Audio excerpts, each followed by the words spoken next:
Hello students, हम लोग use पढ़ेंगे इसका पीएन जंक्शन डायोड का यूज। ठीक है, बहुत सारा यूज़ आपने पढ़ा था पीएन जंक्शन का, लेकिन मेन जो इस्तेमाल होता है पीएन जंक्शन डायोड का वो क्या होता है, वो क्या होता है। तो डायोड को आप डिफाइन भी करना चाहोगे या फिर कहीं बताओगे कि ये कोई ऐसा इलेक्ट्रॉनिक डिवाइस है या इलेक्ट्रिकल डिवाइस, कोई डिवाइस है, इलेक्ट्रिकल डिवाइस है जो कि क्या काम करता है। ये जो डायोड होता है पीएन जंक्शन डायोड, ये इलेक्ट्रॉनिक डिवाइस जो भी है ये एक्चुअली करता क्या है, मेन काम इसका क्या है। तो इसका मेन काम इलेक्ट्रिक करंट को रेक्टिफाई करना होता है। मतलब एसी करंट जो पावर जनरेशन पावर स्टेशन पे मिलते हैं हमें एसी वोल्टेज, उसको डीसी में कन्वर्ट करने का काम करता है। ठीक है, तो डायोड का डिफिनीशन भी आता है। क्या डिफिनीशन आता है? An instrument which converts AC current into DC current और instrument which converts AC voltage into DC voltage. ये हम लोग पढ़ते हैं, इसका डिफिनीशन है। आई बात समझ में? ये एक्चुअली क्या है? डिफिनीशन है। तो यही डिफिनीशन, यही यूज हम लोग डायोड का पढ़ेंगे अभी पीएन जंक्शन का एज ए रेक्टिफायर। रेक्टिफायर का मतलब क्या होता है, रेक्टिफिकेशन का मतलब क्या होता है। ठीक है, तो रेक्टिफिकेशन का मतलब होता है सुधार। क्या होता है? सुधार, इम्प्रूव। ठीक है, तो रेक्टिफिकेशन मतलब सुधार, मतलब कुछ गलत हो रहा है उसको सुधार करना। ठीक है, या रेक्टिफिकेशन का मतलब है कि एक सिंगल डायरेक्शन में लेके जाना, सिंगल डायरेक्शन में लेके जाना। ठीक है, कोई टेढ़ा चला उसको सीधा चलाना, तो ये क्या कहलाता है? रेक्टिफिकेशन कहलाता है। इसी प्रॉपर्टी पे हम लोग पढ़ेंगे अभी क्या, rectifier. Diode, PN junction diode used as a rectifier. Rectifier की तरह हम इसका अभी इस्तेमाल पढ़ेंगे। ठीक है, तो चलिए स्टार्ट करते हैं इस टॉपिक को, PN junction as a rectifier. तो रेक्टिफायर एक्चुअली क्या है? ये एक सर्किट है। ये क्या है? पूरा सर्किट है। डायोड, डायोड उस सर्किट में रहेगा। याद रखिएगा, पूरा सर्किट को हम रेक्टिफायर बोलेंगे और उस डायोड को रेक्टिफायर नहीं बोलेंगे, पूरे सर्किट को रेक्टिफायर बोलते हैं। आई बात समझ में? तो उस डायोड के बारे में थोड़ा सा पढ़ते हैं। चलिए, कुछ नॉलेज आपके पास है तो बहुत अच्छी बात है, नहीं है तो हम लोग इसको पढ़ते हैं आगे। ये मान लीजिए डायोड है, पीएन जंक्शन डायोड। ठीक है, ये इस टाइप हम पी बोल देते हैं और इस टाइप हम क्या बोलते हैं एन बोल देते हैं। ठीक है, अगर मान लो इस तरफ करंट अगर जा रहा होगा, अगर इधर से इधर करंट जा रहा है इसमें, तो इसको, ये क्या है? फॉरवर्ड बायस्ड है। फॉरवर्ड बायस्ड में अगर ये डायोड आइडियल है, अगर ये डायोड आइडियल है, पहला चीज हम लोग सोचते क्या है कि अगर ये डायोड आइडियल है तो इसका रेसिस्टेंस कितना होगा, इसके अक्रॉस जो रेसिस्टेंस है वो कितना होगा? जीरो। ठीक है, रेसिस्टेंस क्या होगा? जीरो। और जो करंट है मान लीजिए वो जीरो नहीं है, जो करंट है वो जीरो नहीं है, तो इसके अक्रॉस पोटेंशियल कितनी होगी, पोटेंशियल डिफरेंस कितनी होगी? Zero into some positive quantity और zero into some non negative quantity, positive कितना आया? जीरो ही तो आएगा। तो समझिए कि आइडियल जो आपका डायोड है, आइडियल जो डायोड है वो एक्चुअली उसके अक्रॉस जो पोटेंशियल डिफरेंस होती है वो क्या होता है? जीरो होता है। क्यों जीरो होता है? क्योंकि उसकी रेसिस्टेंस ही जीरो होती है। Resistance zero, potential difference zero. आई बात समझ में? लेकिन अगर नॉन आइडियल हो, तो अगर यही डायोड नॉन आइडियल हो तो क्या करोगे? तो क्या होगा? इसके अक्रॉस रेसिस्टेंस जीरो नहीं होता, तब क्या होगा? इसके अक्रॉस रेसिस्टेंस जीरो नहीं होता और करंट कुछ ना कुछ पॉजिटिव होता है, वो भी जीरो नहीं होगा, तब जा करके पोटेंशियल डिफरेंस भी जीरो नहीं होगा। आई बात समझ में? मान लो ये डायोड है, इसके अंदर कुछ करंट ही नहीं जा रहा, तो पोटेंशियल डिफरेंस क्या हो गया? जीरो। करंट ही कुछ नहीं फ्लो कर रहा है, पोटेंशियल डिफरेंस जीरो। रेसिस्टेंस इसका जीरो तो ही पोटेंशियल डिफरेंस जीरो। लेकिन अगर नॉन आइडियल है तो रेसिस्टेंस अगर जीरो नहीं है और करंट भी जीरो नहीं है तो पोटेंशियल डिफरेंस क्या होगा? जीरो नहीं होगा। लेकिन यही नॉन आइडियल अगर है, रेसिस्टेंस भी जीरो नहीं है लेकिन करंट अगर जीरो होगा तो पोटेंशियल डिफरेंस जीरो आ जाएगा। आई बात समझ में? इतनी सारी बातें मैं आपको बता रहा हूँ, एक एक चीज़ों को आप समझेंगे। तो अगर मैं इससे रिलेटेड कुछ न्यूमेरिकल आपको दूँ तो आप आराम से बना सकते हो उस न्यूमेरिकल्स को। ठीक है, अगर मैं ये बताऊँ कि इसका रेसिस्टेंस 1 ओम मान लेते हैं, 0.1 ओम, इसका रेसिस्टेंस क्या है? 0.1 ओम। तो क्या ये आइडियल है? क्या ये डायोड आइडियल है? ये आइडियल नहीं है। लेकिन अगर मैं इसी डायोड के अक्रॉस 1 एम्पेयर करंट को 10 एम्पेयर करंट अगर फ्लो कराऊं तो क्या होगा, पोटेंशियल डिफरेंस कितनी होगी, पोटेंशियल डिफरेंस कितनी होगी, करंट तो मैंने इतना दे दिया, रेजिस्टेंस इतना दे दिया, तो पोटेंशियल डिफरेंस कितनी होगी बताइए, पोटेंशियल डिफरेंस कितनी होगी। तो पोटेंशियल डिफरेंस होगा 10 into 0.1 that is equal to कितना 1 वोल्ट। 1 वोल्ट जो है पोटेंशियल डिफरेंस हो जाएगा। आई बात समझ में। सेकंड क्वेश्चन मैं आपको पूछ रहा हूं, बताइएगा, ये मान लीजिए नॉन आइडियल है, सॉरी ये तो नॉन आइडियल था ना, तब ना रेजिस्टेंस नॉन जीरो था। मान लो ये आइडियल, क्वेश्चन में लिख दिया कि ये आइडियल है, ठीक है।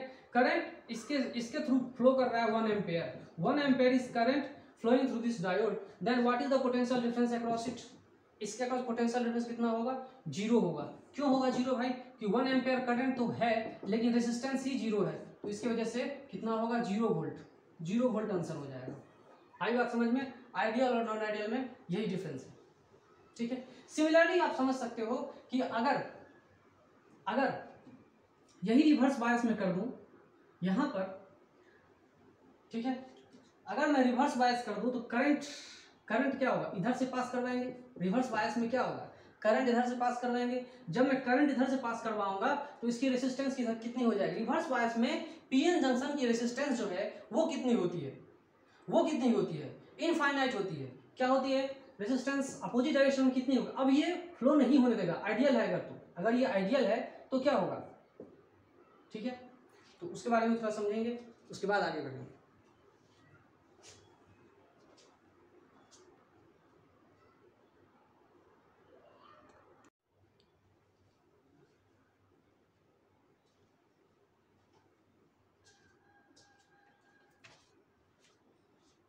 चलिए अब हम लोग पढ़ते हैं रेक्टिफायर के बारे में। रेक्टिफायर एक्चुअली करता क्या है, या डायोड सिंपली करता क्या है। डायोड सिंपली करता क्या है कि आपका जो एसी वोल्टेज है या एसी करंट है उसकी डायरेक्शन चेंज करता है। क्या करता है, डायरेक्शन चेंज करता है, सिर्फ सिंगल डायरेक्शन में ले जाता है। एसी को डीसी में कन्वर्ट करता है, ठीक है। तो अब मैं जब आपको बताऊंगा तो देखोगे कि एसी से डीसी में तो कन्वर्ट होता है, अल्टरनेटिव करंट एसी कन्वर्ट होता है डीसी में, मतलब अल्टरनेटिव करंट कन्वर्ट होती है डीसी में बाय द डायोड के द्वारा क्या होती है, ट्रांसफॉर्म होती है। लेकिन सवाल यह है कि जो आउटपुट हमें मिलेगा वो कैसा होना चाहिए, डीसी होना चाहिए। मतलब डायोड करता क्या एक्चुअली, डायोड डायरेक्शन क्या करता है, फिक्स करता है। मैग्नीट्यूड को फिक्स नहीं करता, मैग्नीट्यूड कांस्टेंट नहीं रखता।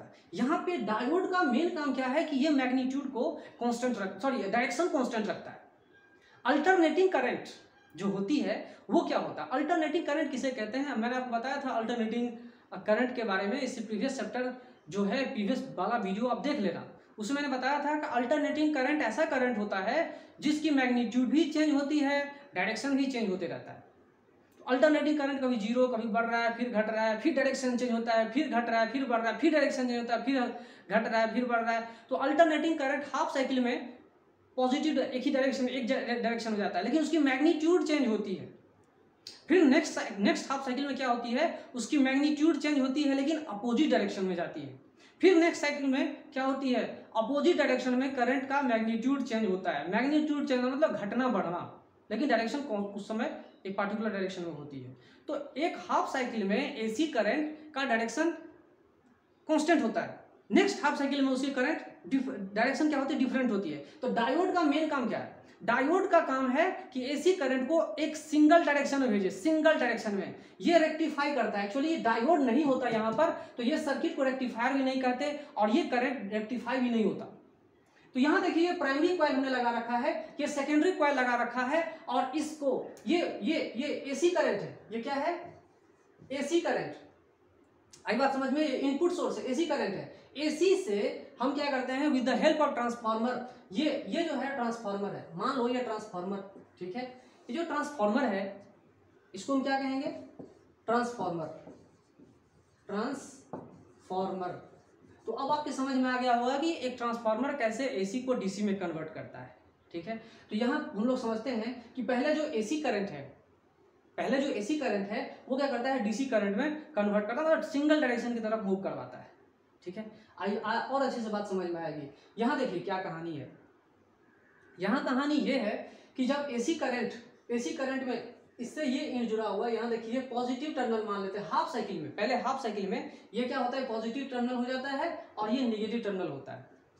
ठीक है, तो मैग्नेटिक फ्लक्स इसमें भी हो उसी तरह से कॉरेस्पॉन्डिंगली हो जाता है। तो ये भी, ये पॉजिटिव ये निगेटिव, तो अब ये टर्मिनल भी क्या होगा, पॉजिटिव इससे जुड़ा हुआ है। फिर ये क्या होगा, ये जो ट्रांसफार्मर है कुछ इस तरह का काम करता है।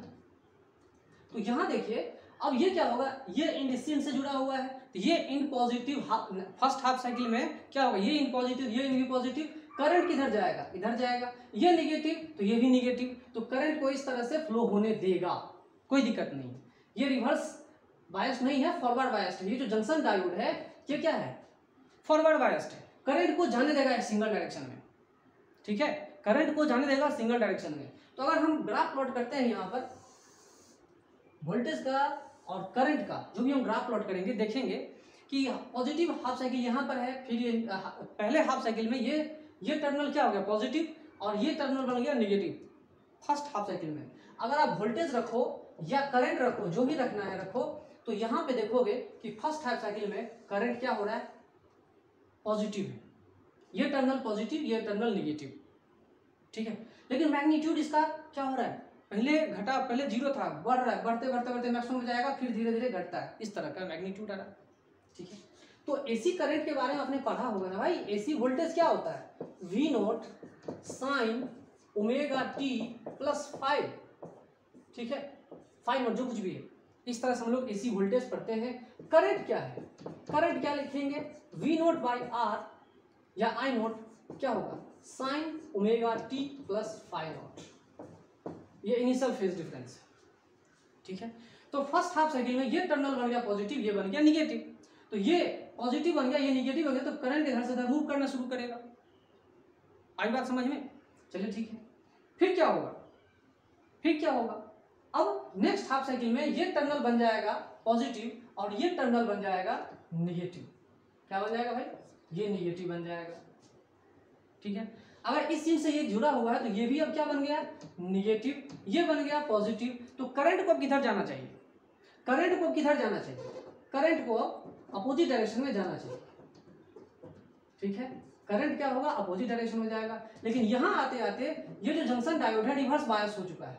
ये क्या है, रिवर्स बायस हो चुका है, ये करंट को अपने अंदर जाने ही नहीं देगा। क्या करेगा, करंट को जाने ही नहीं देगा। तो नेक्स्ट हाफ साइकिल के लिए ग्राफ मेरा बना ही नहीं, हमें तो करंट मिला ही नहीं, हमें तो वोल्टेज मिला ही नहीं। नेक्स्ट हाफ साइकिल में होना क्या चाहिए, यहाँ पर ऐसे ऐसे अपोजिट डायरेक्शन दूसरे डायरेक्शन में करंट फिर फ्लो होता। जब ये पॉजिटिव टर्मिनल था, पॉजिटिव एंड था, सॉरी हायर पोटेंशियल पे था, ये लोअर पोटेंशियल पे था, तो करंट एक सिंगल डायरेक्शन में मूव किया।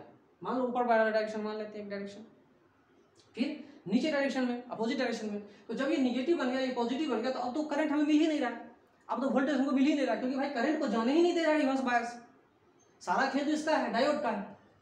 रिवर्स बायस में क्या हुआ, देखिए जब भी कोई जंक्शन डायोड रिवर्स बायस रहता है तो कहानी क्या होती है, जब भी कोई junction diode reverse bias condition में आ जाएगा तो फिर क्या होगा, तब इसकी रेसिस्टेंस जो हो जाती है रिवर्स में वो क्या होती है, इनफाइनाइट। इन रिवर्स बायसिंग में इसकी रेसिस्टेंस क्या हो जाती है, इनफाइनाइट। तो कुछ भी करंट को पास नहीं होने देता है, कितना भी आप करंट डाल दो कुछ ही पास नहीं होने देगा। तो इस तरह से इसका पोटेंशियल डिफरेंस भी क्या होगा, जीरो, और करंट को कुछ पास नहीं होने देता है, कुछ भी पास नहीं होने देगा, करंट को कर देता है जीरो। इनफाइनाइट रेजिस्टेंस की वजह से क्या होगा, करंट जीरो पास करता है, इनफाइनाइट रेजिस्टेंस की वजह से। इनफाइनाइट रेजिस्टेंस की वजह से करंट हो गया क्या, जीरो।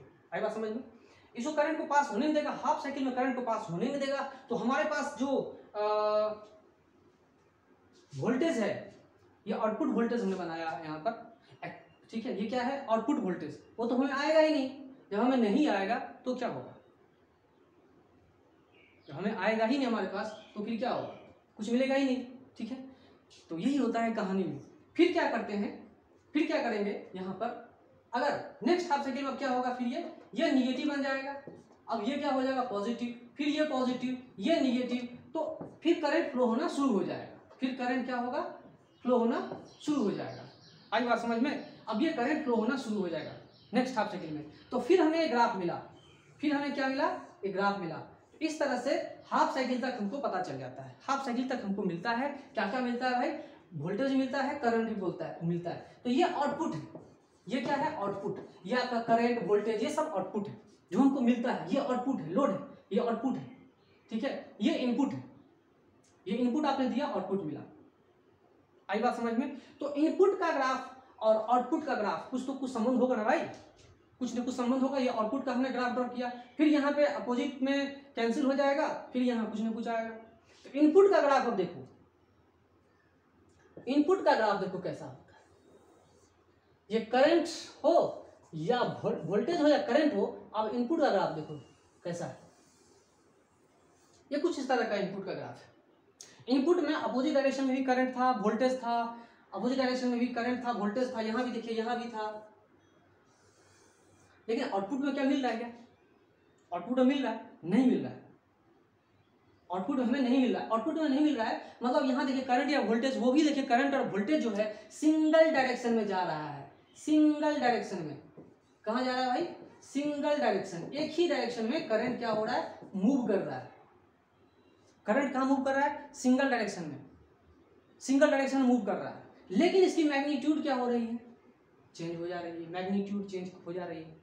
तो एवरेज वैल्यू लेके हम उसको डीसी में सोच सकते हैं। इसका एवरेज या कुछ भी एवरेज बना करके हम क्या कर सकते हैं, उसको मान लेते हैं कि ये डीसी वोल्टेज है या फिर डीसी करंट है। तो एसी से डीसी में कन्वर्ट कौन करता है, ट्रांसफॉर्मर। ट्रांसफॉर्मर ही नहीं करता, ये डायोड करता है, डायोड करता है। मेन काम जो है डायोड का है। अब जब डायोड इस पूरे सर्किट में आ गया तो उस सर्किट को हम लोग क्या बोलते हैं, रेक्टिफायर बोलते हैं। रेक्टिफायर का मतलब है कि एक ऐसा डिवाइस जो करंट को एक सिंगल डायरेक्शन मूव करने के लिए मजबूर कर दे। लेकिन वो सिंगल डायरेक्शन में करंट या वोल्टेज जो भी होगा उसकी मैग्नीट्यूड कांस्टेंट हो भी सकती है, नहीं हो सकती है। जो ग्राफ में मिला ये हमें देखिए इसकी वैल्यू कांस्टेंट नहीं है, कांस्टेंट वैल्यू नहीं है। देखिए यहाँ करंट या वोल्टेज बढ़ रहा है, फिर घट रहा है, फिर बढ़ रहा है, फिर नेक्स्ट हाफ साइकिल के लिए जीरो हो रहा है, हमें कुछ मिला ही नहीं। नेक्स्ट हाफ साइकिल में हमें कुछ मिला ही नहीं, अपोजिट डायरेक्शन में कुछ करंट मिला ही नहीं। फिर देखिए करंट बढ़ रहा है, वोल्टेज बढ़ रहा है, घट रहा है, फिर हमको नेक्स्ट साइकिल में कुछ मिला ही नहीं, फिर आगे बढ़ेगा। आई बात समझ में। इनपुट देखिए, इनपुट क्या, अब जो ये जो वोल्टेज या करंट जो भी है ये इनपुट है। ये क्या है भाई, ये इनपुट है। मतलब हमने इतना दिया, हमने इतना दिया, पहले करंट बढ़ा, फिर घटा, जीरो आ रहा है, फिर अपोजिट डायरेक्शन में भी है, फिर अपोजिट डायरेक्शन में, तो ये तो हमें मिल रहा है, ये तो इनपुट है, ये इनपुट है। तो आउटपुट ये है।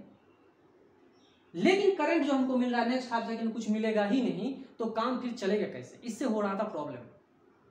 आई बात समझ में, इससे हो रहा था प्रॉब्लम। तो इस तरह का जो रेक्टिफायर हमने आपको बताया ये है हाफ वेव रेक्टिफायर। इसको क्या कहेंगे आप, this is called half wave rectifier. आई बात समझ में।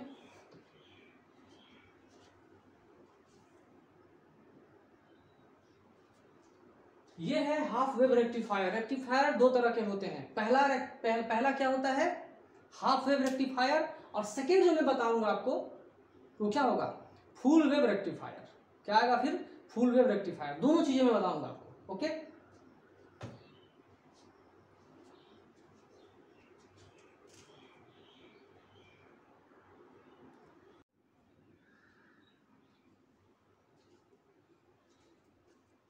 ओके स्टूडेंट्स, देखिए हाफ साइकिल में क्या होता है, हाफ साइकिल में अगर हाफ वेव रेक्टिफायर में देखते हैं करंट कितना है, हाफ वेव रेक्टिफायर में, सॉरी हाफ वेव रेक्टिफायर में करंट कितना है हाफ साइकिल में। पहले हाफ साइकिल में कितना करंट है, तो that current is equal to I is equal to V naught sine omega T plus five naught. ठीक है, ये आर क्या है प्लस आर डायोड क्या है, टोटल करंट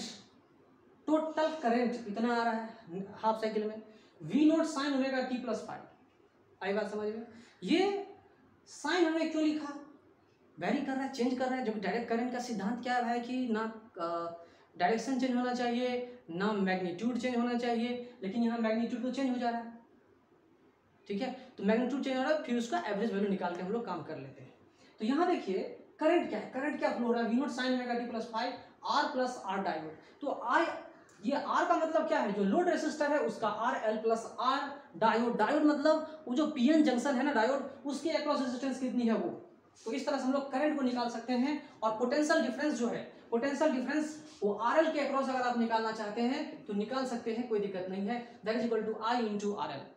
लोड रेसिस्टर उसके अक्रॉस निकाल सकते हैं। करंट की वैल्यू आप डाल दो, कितना आ रहा है, V naught sine omega T plus phi naught divided by क्या क्या आ रहा है भाई, R L plus R diode, R I G इतना आ रहा है, प्लस इंटू आर एल। ठीक है, आई बात समझ में। इससे बहुत सारा केसेस है। अगर आपका डायोड आइडियल है, पीएन जंक्शन आइडियल है, तो रेजिस्टेंस इसकी क्या होगी, जीरो, आरएल से आरएल कैंसिल हो जाएगा, तो पोटेंशियल डिफरेंस इतना आ जाएगा। आई बात समझ में। अगर आपका डायोड आइडियल है तो आप समझ सकते हो, कोई बहुत बड़ी बात नहीं है, तब ये जीरो हो जाएगा। अगर डायोड आइडियल है, अगर डायोड इफ डायोड आइडियल, अगर आइडियल है तो रेजिस्टेंस डायोड का कितना होगा, वो रेजिस्टेंस जीरो हो जाएगा। फिर कितना होगा, पोटेंशियल डिफरेंस अक्रॉस लोड कितना हो जाएगा, तो ये आएगा वी नोट आर एल, ये बहुत बहुत कम, ये बहुत ज़्यादा, तो ऐसे घटा सकते हैं, लेकिन ये जीरो ही आ गया, खत्म कहानी। आई बात समझ में। तो फिर क्या होगा, आर एल लिखेंगे, इसके बाद sign omega T plus five note into R L, R L से आर एल कैंसिल हो गया, तो जो करंट आ रहा है वो इतना आएगा। आई बात समझ में। तो हमारा हाफ वेव रेक्टिफायर में, हाफ वेव रेक्टिफिकेशन में ये जो वैल्यू था वो नहीं आ रहा था, मतलब हमें हाफ साइकिल में करंट मिल रहा है, नेक्स्ट हाफ साइकिल में हमें करंट या वोल्टेज नहीं मिल रहा है, फिर नेक्स्ट हाफ में मिल रहा है, फिर नहीं मिल रहा है, फिर नहीं मिल रहा है, तो ये गड़बड़ था। मान लो आप जॉब कहीं करते हो, एक महीना पेमेंट मिले, फिर एक महीना पेमेंट नहीं मिले, फिर महीना मिले, फिर नहीं मिले, पैसा लगा, अच्छा लगेगा, अच्छा नहीं लगता। परमानेंसी होना चाहिए, ठीक है, कंटिन्यूअस होना चाहिए, कोई भी चीज़ क्या होना चाहिए, कंटिन्यू होना चाहिए। ठीक है, आप एक दिन पढ़ोगे, एक दिन नहीं पढ़ोगे, एक दिन पढ़ोगे, एक दिन नहीं पढ़ोगे, एक दिन पढ़ोगे, एक दिन नहीं पढ़ोगे, ऐसा थोड़ी होता है। आप कंटिन्यूअसली पढ़ो तो ही अच्छा रिजल्ट आएगा। ठीक है, सेल्फ स्टडी पे ज़्यादा ध्यान देना चाहिए, तो ही अच्छा रैंक भी आता है। ठीक है, चलिए मैंने इतना सारा चीज़ आपको बता दिया। अब हम लोग पढ़ेंगे full wave rectifier. Full wave rectifier क्या होता है उसको हम लोग समझेंगे। ठीक है, हाफ वेव रेक्टिफायर मैंने बता दिया कि क्या इसमें कहानी होती है, करंट कितना होता है ना, सब कुछ बता दिया मैंने। फिर हम लोग पढ़ेंगे फुल वेव रेक्टिफायर। ठीक है, जिसमें नेक्स्ट हाफ साइकिल में करंट जो है फ्लो करता रहेगा, करंट आएगा, वोल्टेज भी आएगा, सब आएगा, सब आएगा। ठीक है,